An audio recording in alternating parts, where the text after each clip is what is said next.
I didn't know I was going to have so many people. I'll be here all day. If you could go quickly, I would appreciate it, because we have a war to prosecute, okay? That's my excuse for getting out of here a little bit early. But I've done my thing only in the sense that we're spending hundreds of millions of dollars and even billions of dollars in bringing your industry back. Ketegangan di Selat Hormuz kembali meningkat. Sebuah kapal tanker dilaporkan terbakar setelah diduga terkena serangan proyektil. Rekaman televisi pemerintah Iran menunjukkan asap mengepul dari sebuah kapal tanker di Selat Hormuz pada Sabtu. Garda Revolusi Iran menyatakan kapal tersebut menjadi sasaran setelah diduga melintasi jalur selatan yang telah diperingatkan sebelumnya. Perusahaan pelayaran Yunani Dynacom Tankers menyatakan kapal Kavomaleas terkena 2 proyektil pada 20 Juli yang memicu kebakaran di ruang mesin dan memaksa seluruh awak meninggalkan kapal. Iran menuduh Amerika Serikat menyesatkan kapal-kapal komersial menggunakan rute yang dianggap tidak aman. Sementara Washington menegaskan Selat Hormuz merupakan jalur pelayaran internasional. Insiden ini terjadi tengah meningkatnya ketegangan antara Iran dan Amerika Serikat meski kedua negara sebelumnya sepakat membangun kerangka perundingan dan gencatan senjata.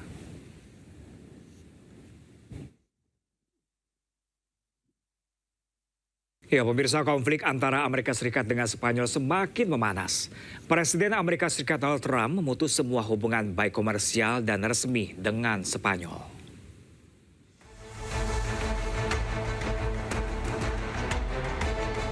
Perang di Timur Tengah membuat hubungan Amerika Serikat dengan Spanyol semakin renggang. Presiden Amerika Serikat Donald Trump mengambil langkah ekstrim untuk menghentikan semua perdagangan dengan Spanyol. Trump juga mengaku tidak mau ada kunjungan resmi. Langkah ini diambil lantaran Spanyol yang terus menolak meminjamkan pangkalan militernya kepada Amerika Serikat dalam konfliknya dengan Iran. I didn't speak to Spain. Spain is a wasted cause. We don't want to do any trade business with Spain anymore, by the way. I'd like you to cut it off. Spain is a terrible partner in NATO. They don't participate. They don't pay. I don't want anything to do with Spain. Cut off all trade with Spain, please, including visits.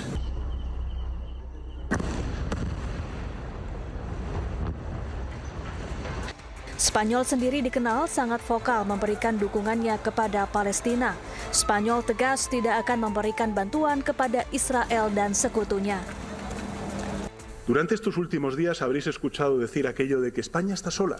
No. Esos fueron los mismos que nos dijeron cuando reconocimos el Estado de Palestina, que luego fueron todos los demás, que estábamos solos. No, nosotros no estamos solos, somos los primeros. Somos los primeros. Y os digo más.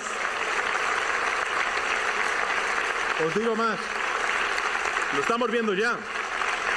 Estamos viendo como muchos otros gobiernos ya se están posicionando en contra de esta guerra. Los que se van a quedar solos son aquellos que defienden lo indefendible.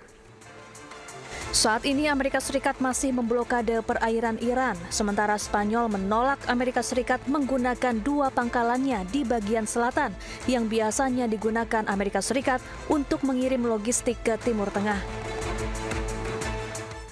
Meski ditolak masuk New York, namun Perdana Menteri Israel Benjamin Netanyahu menegaskan tetap akan berkunjung ke kota The Big Apple. Sementara itu, Wali Kota New York Zohran Mamdani tegaskan tidak akan menyambut kedatangan penjahat perang.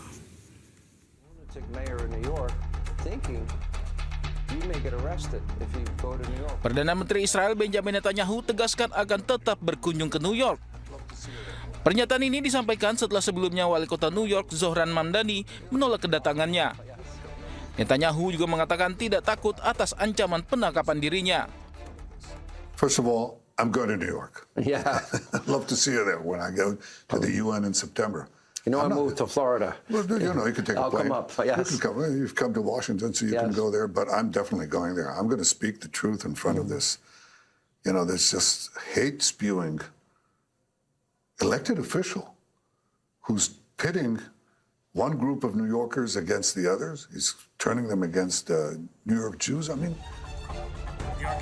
Wali Kota New York Zohran Mamdani pun kembali buka suara. Zohran dengan tegas menyatakan tetap tidak akan menerima kunjungan penjahat perang.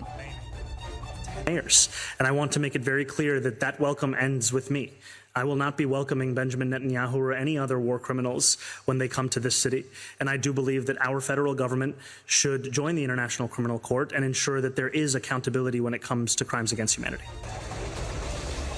Sebelumnya, Mahkamah Pidana Internasional mengeluarkan surat perintah penangkapan Netanyahu dan sejumlah pejabat Israel lainnya pada tahun 2024. Perintah tersebut dikeluarkan karena mereka melakukan kejahatan perang terkait operasi militer Israel di Gaza pada Oktober 2023. Para pengunjuk rasa berkumpul di dekat Gedung Putih di Washington DC mengecam kunjungan Perdana Menteri Israel Benjamin Netanyahu dan menuntut agar ia diadili atas tuduhan kejahatan perang.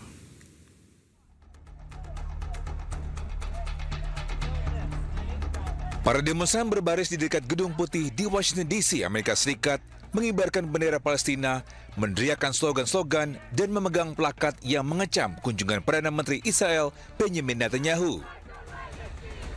Sementara itu, polisi dan petugas keamanan menjaga di sekitar Pennsylvania Avenue dan Lafayette Square saat protes berlangsung. Netanyahu melakukan perjalanan ke Washington untuk berdiskusi dengan Presiden Amerika Serikat Donald Trump dengan Iran dan keamanan regional mendominasi agenda. Today with one clear message. War criminal Benjamin Netanyahu is not welcome in our communities, not in D.C., not in Maryland, not Virginia, and not anywhere. Every time he leaves Washington, the bombs fall harder and the aggression expands and more land is stolen and more of our people are murdered. Shame! I'm a Palestinian American. I live in Washington, D.C. We are at the front of the Blair House, which is an official guest house for the White House, protesting the war crime of Bibi Netanyahu.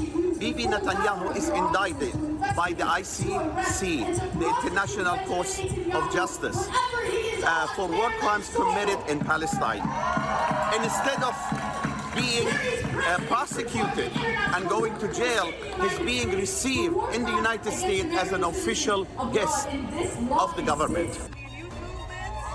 Pengadilan Kriminal Internasional mengeluarkan surat perintah penangkapan untuk Netanyahu dan mantan Menteri Pertahanan Israel Yoav Gallant pada November 2024 atas tuduhan kejahatan perang dan kejahatan terhadap kemanusiaan yang terkait dengan konflik Gaza.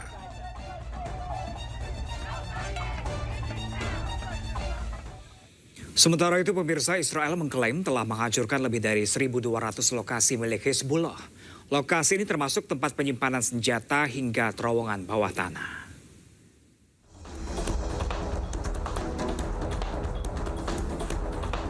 Militer Israel mengatakan pada hari Minggu bahwa pasukan dari Brigade ke-401 telah menyelesaikan penugasan selama 8 bulan di Lebanon Selatan. Selama bertugas, mereka mengklaim telah menghancurkan lebih dari 1.200 situs Hizbullah. Menurut militer Israel, pasukan menemukan lebih dari 600 senjata termasuk RPG, rudal anti-tank, senapan mesin, dan senapan Kalashnikov.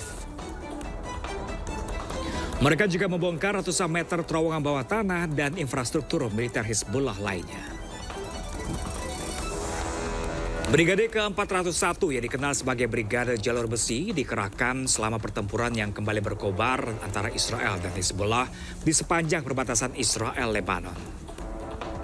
4 tentara dari Batalion ke-52 Brigade tersebut tewas selama operasi di Lebanon Selatan pada bulan Juni.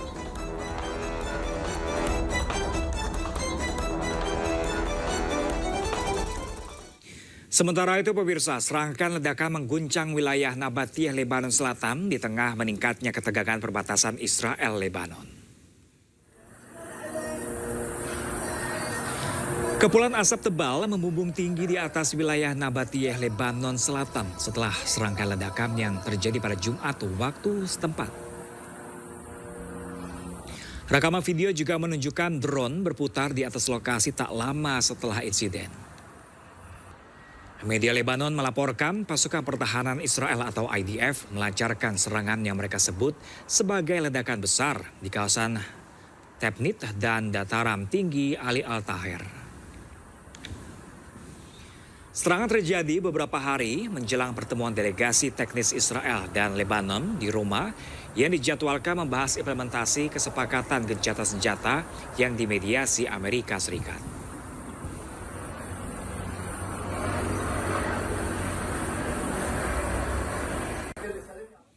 Pasukan Israel menghancurkan terowongan pejuang Hezbollah di Lebanon Selatan menggunakan sekitar 700 ton bahan peledak. Terowongan tersebut berfungsi sebagai markas militer dan tempat penyimpanan senjata dan amunisi.